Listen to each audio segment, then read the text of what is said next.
안녕하세요. 저는 30 중반의 주부입니다. 지금 딸 둘과 남편과 함께 서울에서 살고 있어요. 우리 가족들끼리 무척 행복하고 사이좋게 살아가고 있는데요. 대신 다른 트러블이 있었어요. 아마 이 사연을 듣는 분들 중에서도 저와 비슷한 종류의 황당한 일을 당한 분들이 많을 것 같아서 한번 제 이야기를 들어보시면 좋을 것 같아 사연을 보냅니다. 제 부모님께서는 상당히 검소한 분들이셨어요. 저희 부모님들에게서 교육받아 소비를 그리 좋아하지 않고 저축하고 절약하며 사는 것이 습관이 되었는데요. 하지만 사실 저희 집이 가난하다거나 돈이 없다거나 하는 건 아니었어요. 오히려 그 반대였죠. 아버지께서는 사업을 하셨는데 그 업계에서는 꽤나 알아주는 알찬 회사였습니다.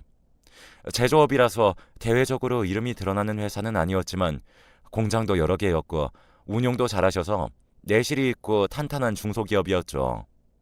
어머니는 가정주부셨는데 집안 살림도 아껴가며 하셨고 저희들에게도 언제나 감사한 줄 알고 절약하며 살라고 말씀하셨어요.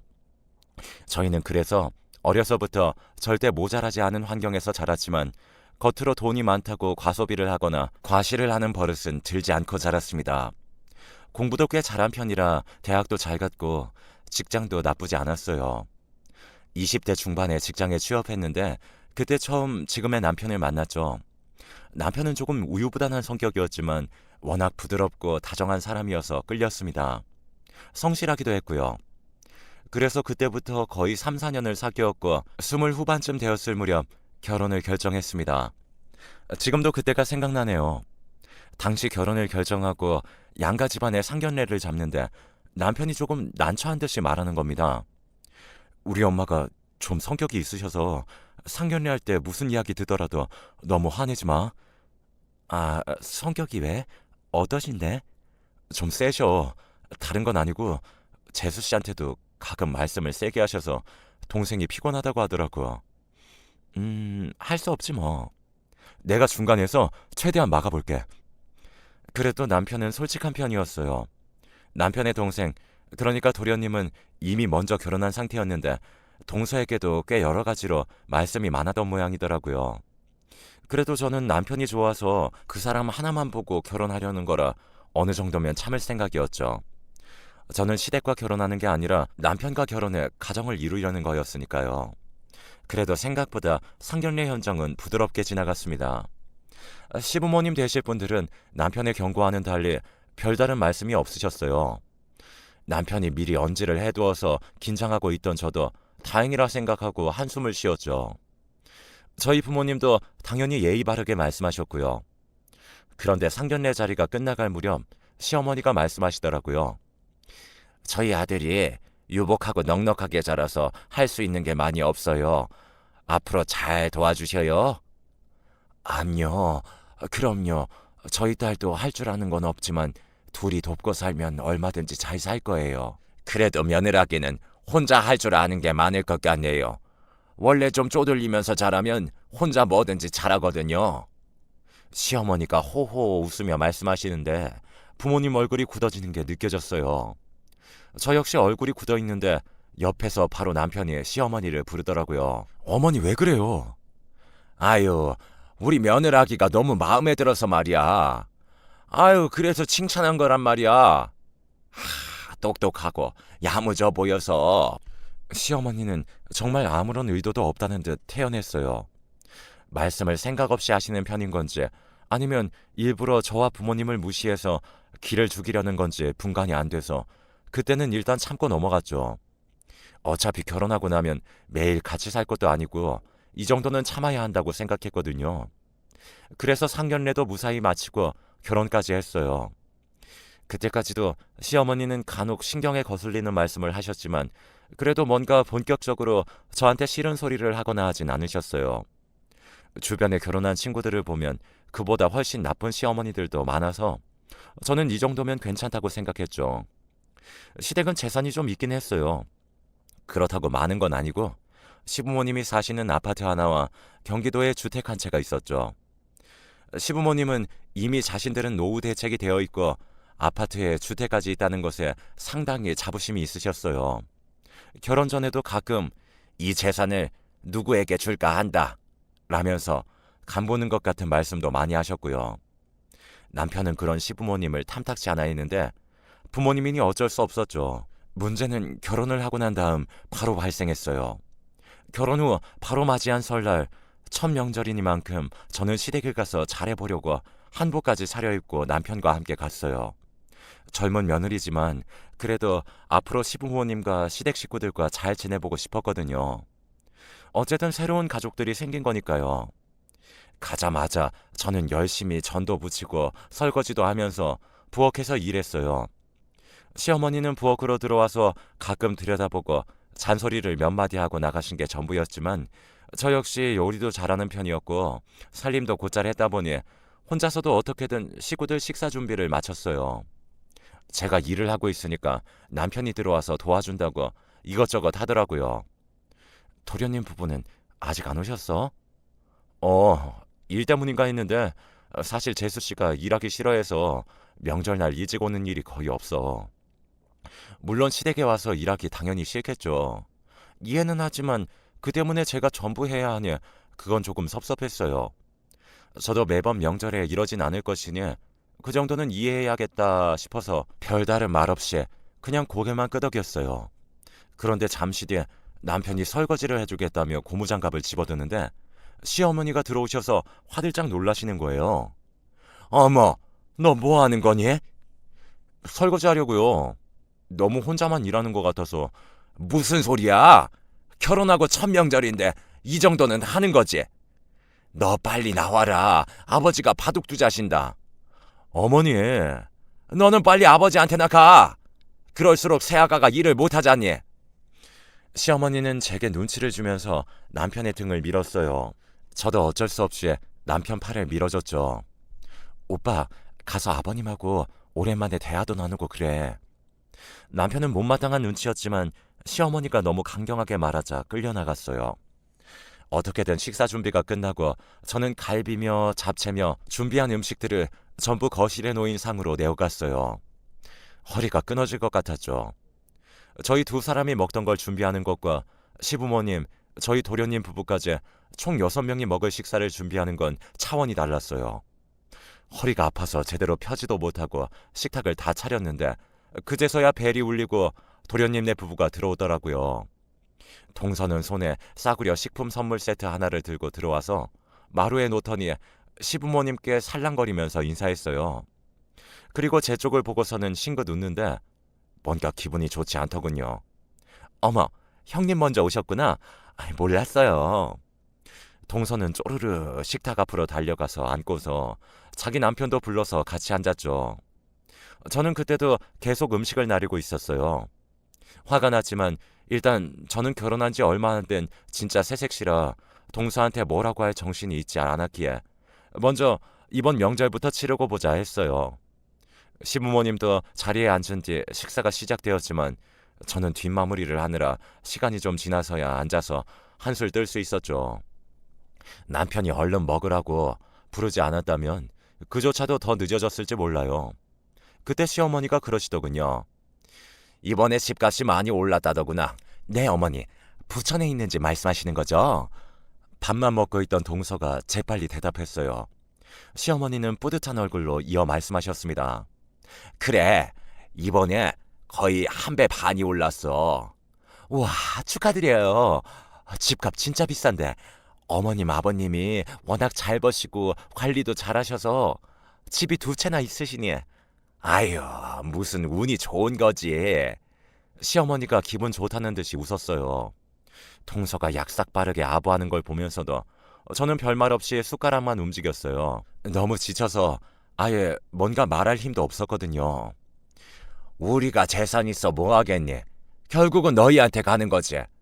사실 너희는 딱 형제들이고 하니 이걸 너희들한테 줘야 하는데 어머님, 무슨 그런 말씀을 하세요. 어머님 재산인데요. 그래, 네 아버지랑 내 자산이니까 우리한테 잘하는 자식한테 줘야 하지 않겠니? 시어머니가 짐짓 그렇게 말씀하시자 약삭 빠른 동서가 운을 띄웠어요.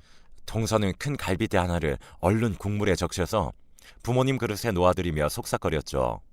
어머, 어머님, 전 재산 다 맞나요? 그냥 우리 그이 부모님은 제 부모님이나 마찬가지여서 항상 좋은 것뿐이죠. 예. 아유, 말은 잘한다. 어? 정말이에요.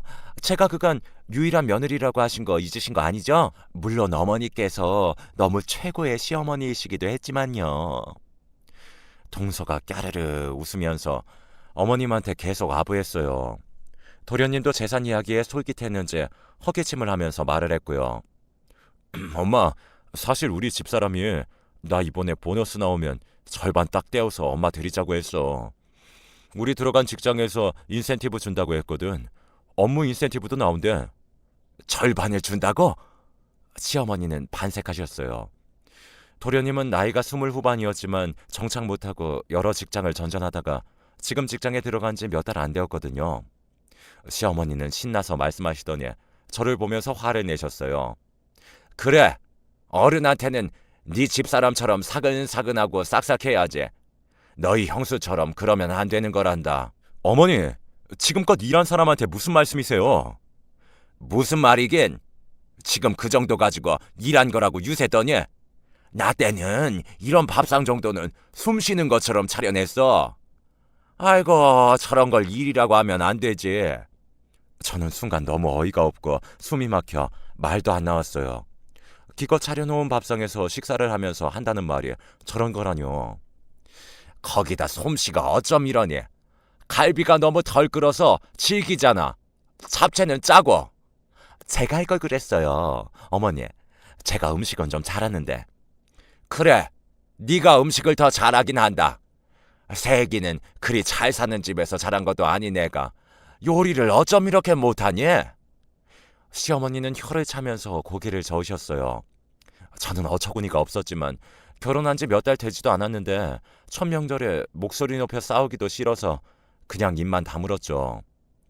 사실 너무 일을 해서 지친 상태라 대꾸할 힘도 없었던 게 맞아요. 남편도 다소 불쾌한 얼굴이었지만 꾹 참는 게 느껴졌어요. 한 소리 더 하려던 것을 제가 손을 잡아서 말린 것도 있었지만요. 식사 후 당연히 자고 가는 거라고 혼내려고 하시는 시부모님을 무시하고 남편이 제 손을 잡고 시댁을 나왔어요. 돌아오는 길에 남편이 머뭇거리면서 사과하더라고요. 미안해. 내가 못 막아줬네. 아니야. 오빠 잘 참았어. 첫 명절인데 뭘 어떻게 더해. 일도 혼자서만 하고 하여간 어머니가 저러신다니까. 원래 재수 씨한테 말씀을 저렇게 하셨는데 자기 들어오고 나니까 자기한테 그러네. 좀 참으면 안 그러시겠지. 그러길 바래야지. 저는 한숨만 쉬면서 창문에 기댔어요. 그래도 저는 가족들과 사이좋게 지내고 이왕 서로 인연을 맺었다면 계속 좋은 사이로 발전하고 싶었거든요. 처음엔 저를 싫어하셨지만 의외로 나중에는 좋은 면을 보여주실 수도 있을 거라고 생각했어요. 그런데 일은 다음 달에 터졌어요. 어머님 생신이 20일이라고? 그날 다 같이 저녁 먹자고 하시네. 어떡하지? 딱 그날 중요한 프로젝트 때문에 거의 밤새야 하는데 그때 딱 프로젝트 시작 직전이라 빼지도 못하는데. 명절 다음 날에 시어머니 생신이 있는 날이었어요. 어머님은 그날 꼭 같이 온 식구가 모여서 밥을 먹어야 한다고 하셨는데 하필 그 주에 직장에서 프로젝트가 시작되었죠. 저는 결혼을 했지만 직장의 커리어도 놓치고 싶지 않았고 제가 맡은 가장 중요한 프로젝트 중 하나였어요. 그럼 할 수 없네. 내가 혼자 갈게. 자기 일 때문에 그렇다고 따로 말씀드려야지 뭐. 용돈이나 좀 넉넉히 드리면 되지 않을까? 아니야. 오빠, 내가 어떻게든 그날 시간을 빼볼게. 혼자 가겠다는 남편의 말이 고맙긴 했지만 결혼 후 처음으로 맞이하는 시어머니 생신에 불참해서 그 후로도 계속 트집을 잡히긴 싫었어요. 시어머니는 얼마든지 그런 트집을 꾸준히 잡으실 수 있는 분이었고요. 그래서 저는 그 주에 무리해서 야근을 계속하면서 일을 끝냈고 간신히 늦게라도 퇴근해서 시댁으로 갈 수 있었어요. 남편은 먼저 시댁으로 가 있었고 저는 7시에 일이 끝나서 시댁에 도착했을 때는 거의 8시에 가까워져 있었죠. 시간은 이미 늦었기 때문에 식사는 거의 끝나 있었어요. 제가 들어갔을 때 시어머니는 숟가락을 식탁에 탁 소리가 나도록 내려놓으면서 못마땅한 눈으로 저를 보셨죠. 넌 어쩜 결혼 후에 첫 번째 시애미 생일에 오지도 않니? 죄송해요. 최대한 빨리 오려고 했는데 일이 늦게 끝나서요. 직장 다니는 게 유세니? 한마디를 더하면 남편이 끼어들 기세였는데 다행히도 시어머니는 거기서 그치셨죠. 동서는 재미있다는 듯 생글생글 웃으면서 지켜보기만 했고 저는 퇴근 후에 저녁도 먹지 못한 채로 식탁을 치우고 설거지를 했어요. 알고 보니 시어머니는 동서도 음식을 하지 않고 저만 기다렸던 모양인지 배달 음식을 시켜다 드셨다더군요. 저는 싱크대 앞에 서서 온 가족이 먹을 과일을 깎았어요. 그런데 바깥에서 TV 소리가 들려오고 시어머니와 동서가 떠드는 소리가 들려오는데 순간 허탈하기도 하고 화도 나는 거예요. 그때 저는 직장에서 바로 온 터라 정장을 입은 상태였고 시댁에 들어와서 한 번을 앉지도 못했죠. 대체 내가 뭘 잘못한 건지 지난번부터 계속해서 시어머니는 제가 못마땅해서 싫은 소리를 하셨거든요. 저도 성격이 그리 얌전하지만은 않은 편인데 결혼한 지 얼마 안 되었다는 이유로 어디까지 참아야 할지 알 수가 없었어요. 속이 부글부글 끓어오르는데 그래, 오늘 참았으니 조금은 더 참자 하는 마음에 일단 과일을 깎아서 내어갔어요. 과일도 어쩜 이렇게 못생기게 깎아오니? 시간은 왜 이렇게 오래 걸리고? 시어머니가 절 보자마자 인상을 찌푸리시더군요. 동서는 얄밉게 웃으면서 제가 깎은 과일 접시를 받아서는 꼭 자기가 깎은 것처럼 테이블 위에 놓고 포크로 하나를 찍어 어머니께 드렸어요. 시어머니는 동서가 내미는 과일을 받아 먹으며 제가 자리에 앉는 것도 마땅치 않게 지켜보셨죠. 앉자마자 남편이 제 손을 꽉 잡아준 후 과일을 찍어서 주었어요. 저는 그것을 받아 먹으며 말없이 시선을 아래로 한 채 있었죠. 대체 뭐 하느라 이렇게 늦은 거니? 아까도 말씀드렸지만 일이 늦게 끝났어요, 어머님. 제가 이번에 맡은 프로젝트가 좀 커서 시간이 나질 않아서. 그까지 직장 일이 뭐라고? 시어머니 생일에 늦어 대체? 그러게요, 어머님. 형님이 결혼한 지 얼마 안 되어서 잘 모르시나 봐요. 시어머니가 한마디 하니 그 옆에서 속삭거리는 동서가 더 미웠죠. 동서는 지난번 재산 이야기가 나온 이후로 더 얄밉고 티나게 시어머니에게 알랑방귀를 끼어댔거든요. 너무 눈에 보여서 유치할 정도였지만 시어머니는 그게 마음에 드셨나 봐요. 내가 나한테 잘하는 쪽한테 재산 준다고 했지? 너 자꾸 그러다가는 한 푼도 못 받는다, 새아가. 부천에 집이 있는 채로 출발하는 거랑 아닌 거랑 얼마나 다른지 알아? 너 노후에 전세로 월세로 계속 떠돌아다닐 수도 있어. 부모한테 재산 받는 게 얼마나 큰 건지 아니? 시어머니는 짜증스럽게 말씀하셨어요. 네 동서 좀 봐라. 시간 딱딱 맞춰서 와가지고 보너스 받았다고 우리한테 챙겨주고 식사시켜주고. 근데 넌 대체 뭐 하는 애니? 저는 더 대답하기 싫어서 입을 아예 다물었어요. 슬슬 화가 뱃속에서부터 치밀어 오르기 시작했고 혈압이 오르기 시작했죠. 저도 그리 얌전한 편은 아니라 화를 한 번 내면 눈이 뒤집히도록 화내고 할 말을 쏘아붙이는 성격이었거든요. 제 성격을 아는 남편은 자기 어머니를 막으려 했지만 시어머니는 말을 그만할 생각이 없는 것 같았어요. 너 직장도 그만두는 게 낫다. 여자가 직장 다녀봤자 그 쥐꼬리만한 월급밖에 더 버냐? 어머니, 그만하세요. 아무리 친정에서 어렵게 자랐다고 해도 직장에 집착하면 안 되는 거야. 시댁이 우습게 보이니? 너희 친정 부모님이 차림새도 그렇고 좀 어려우신 것 같긴 하지만 그럴수록 시댁에 잘해야 재산도 받고 나중에 살기도 잘 사는 거야. 저는 더 이상 참을 수가 없었어요. 다 좋은데 저희 부모님을 건드는 건 도저히 더 참기가 힘들었죠. 저희 부모님 말씀은 하지 마세요. 어머, 얘 좀 봐. 저 눈 좀 봐. 너네 부모님이 어떻게 가르쳤길래 이 모양이니? 너한테는 정말 제사 못 주겠구나. 시어머니가 쏘아붙였지만 저는 너무 화가 나서 이제 도리어 차분해졌어요. 그 집 얼마죠? 이번에 올라서 3억도 넘어다. 얼마나 큰 돈인지 알아? 너희들이 월급 한 푼도 안 쓰고 대체 몇 년을 모아야 하는 돈인지 계산이나 해봤니? 시어머니는 계속해서 쏘아붙였어요. 제가 생신 식사에 늦었다는 게 어지간히 화가 났던 모양이더군요. 3억이요? 그래, 그거 전부 네 도련님한테 줄 거다. 세상에, 혼나면서도 저 눈 똑바로 뜨고 있는 거 봐라. 큰돈이네요. 어처구니도 없고 한심해서 저는 웃어버렸어요. 이 아파트도 간신히 서울 외곽에 걸쳐 있는 것으로 대출을 제외하면 시부모님 손에 남는 건 고작 1억 남짓이라는 걸 이미 남편이 말해줘서 알고 있었거든요. 제가 웃자 남편이 옆에서 제가 화난 것을 알고 말리려 했지만 저는 손을 뿌리쳐버렸어요. 재밌는데요. 아, 어머님, 제 계좌 보실래요? 뭐? 저는 이제 한심하다 못해 재미있어졌어요. 저는 인터넷 뱅킹을 열어서 제 계좌를 열었죠. 화면이 열리고서 금액을 띄워 시어머니에게 보여주었더니 시어머니의 안색이 변하면서 말이 없어졌어요. 은행에는 제 이름으로 총 6억가량의 현금이 들어있었거든요. 너 이거 뭐니? 뭐긴 뭔가요. 제 돈이죠. 제 이름으로 된 제 재산이요. 처음에는 이게 6천만 원인지 6억인지 제대로 세지도 못하는 것 같았어요. 몇 번이나 다시 보고 6억이라는 사실을 깨달은 시어머니가 잠깐 말을 못하더군요. 옆에 있는 동서도 눈을 동그랗게 뜨고 계좌를 보다가 큰 소리로 말했어요. 어머 형님, 현금으로 이렇게 많이 가지고 계셨어요? 세상에. 동서는 순식간에 사근사근한 말투로 변해서 말을 했어요. 형님, 어떻게 버셨어요, 이 돈? 평소에 전혀 티를 안 내셔서 이러신 줄 몰랐잖아요. 티를 내야 해요, 꼭? 저는 차갑게 비웃었어요. 시어머니는 입을 뻐끔거리면서 안색이 하얗게 질린 채로 아무 말도 못한 채 앉아있기만 했어요.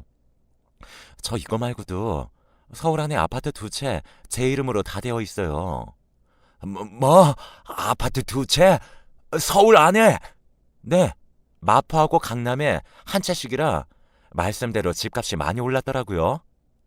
이건 남편도 몰랐던 거라서 옆에 앉아있던 남편도 놀라서 헉소리를 냈어요. 제가 부모님한테 받은 재산을 전부 다 이야기할 이유도 없었죠. 대체 시어머니한테 이런 소리까지 해야 하나 어처구니가 없어서 한숨만 났지만 저는 계속 말했어요. 저희 부모님 말씀하셨죠. 아버지가 운영하시는 거 자영업이라고 말씀하시긴 했지만 회사예요. 대기업 협력업체라서 그 방면으로는 상당히 유명하고요. 그래서 아파트 몇 채 정도는 그냥 사주실 능력 되시고요. 정말 난 몰랐다. 모르셨죠? 저희 부모님은 평상시에 절대 돈 많은 거 과시하지 않고 근검절약하고 살라고 하셨고 당신들께서도 그렇게 평생 살아오셨으니까요. 어머님하고는 다르게요.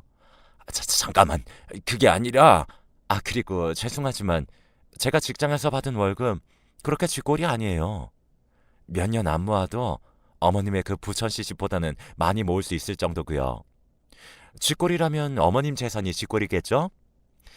저는 차갑게 쏘아붙이고서 그대로 가방을 들고 일어섰어요. 시어머니가 어머 하면서 말도 제대로 하지 못한 채로 굳어 있었고 동서는 앞으로 어떻게 해야 하나 머리를 열심히 굴리는 얼굴이었죠.